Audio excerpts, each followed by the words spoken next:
Olá, povo de Deus, terça-feira, 25 de fevereiro de 2025, sétima semana do tempo comum. Nossa reflexão de hoje é a partir de Eclesiástico 2, de 1 a 13, e Marcos 9, de 30 a 35. Filho, se decidires servir o Senhor, permanece na justiça e no temor, e prepara a tua alma para a provação. Mantenha o teu coração firme e sê constante. Inclina teu ouvido e acolhe as palavras de inteligência. E não te assustes no momento da contrariedade. Suporta as demoras de Deus, agarra-te a Ele e não o deixes, para que sejas sábio em teus caminhos. Tudo o que te acontecer, aceita-o e sê constante na dor e nas contrariedades de tua pobre condição. Sê paciente, pois é no fogo que o ouro e a prata são provados, e no cadinho da humilhação os homens agradáveis a Deus. Crê em Deus e Ele cuidará de ti.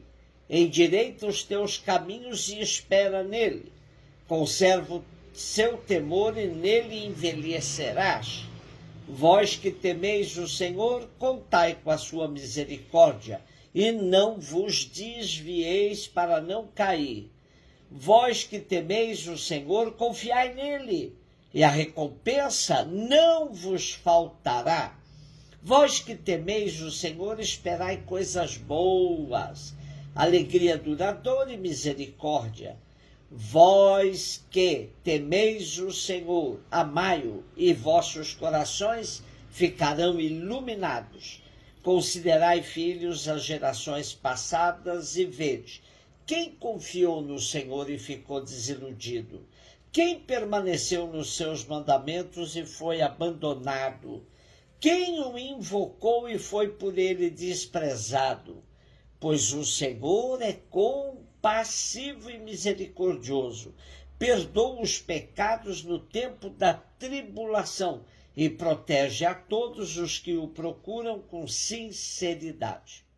Creio que é sempre muito desafiador saber viver testemunhando a fé nos momentos mais difíceis de nossa existência.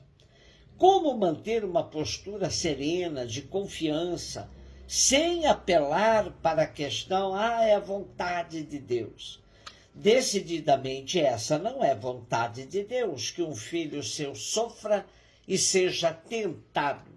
São circunstâncias existenciais próprias de todo ser humano, porém Deus está conosco sempre. E o sentimos de maneira especial nesses momentos em que as dúvidas nos invadem.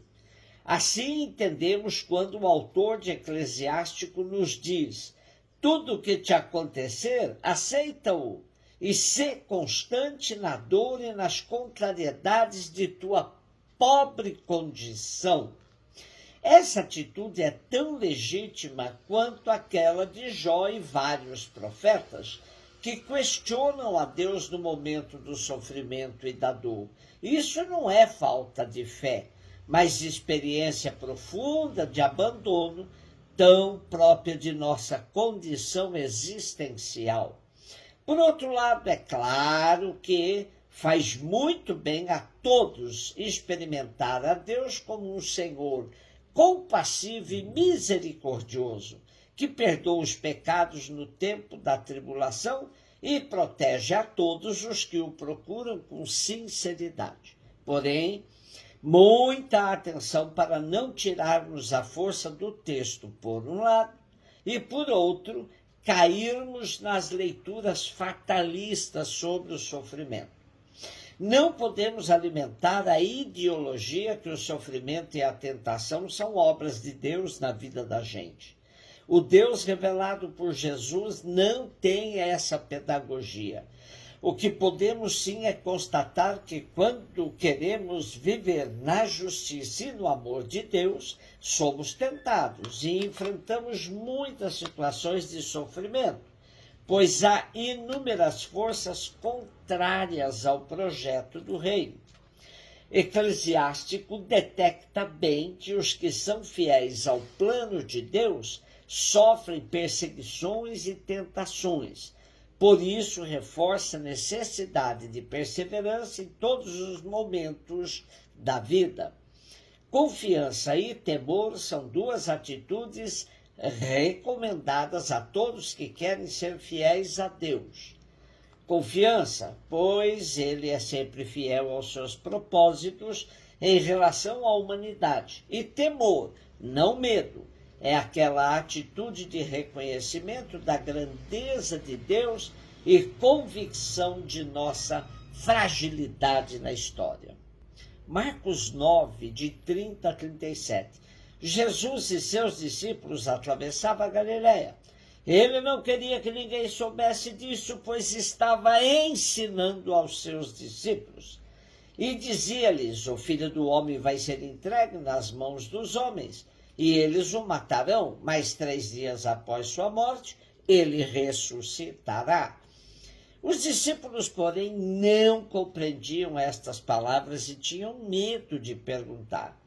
Eles chegaram a Cafarnaum, estando em casa, Jesus perguntou-lhes: o que discutíeis pelo caminho?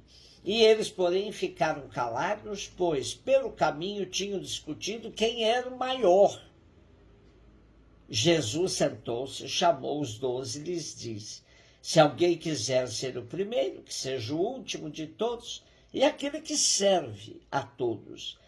Em seguida pegou uma criança, colocou-a no meio deles e, abraçando-a, disse: quem acolher em meu nome uma destas crianças, é a mim que estará acolhendo. E quem me acolher está acolhendo não a mim, mas aquele que me enviou. Marcos nos diz que Jesus estava ensinando a seus discípulos, mas na sequência deixa claro que eles não absorviam bem tais ensinamentos. Pode-se imaginar a perplexidade dos discípulos de Jesus cada vez que ele lhes anunciava a paixão.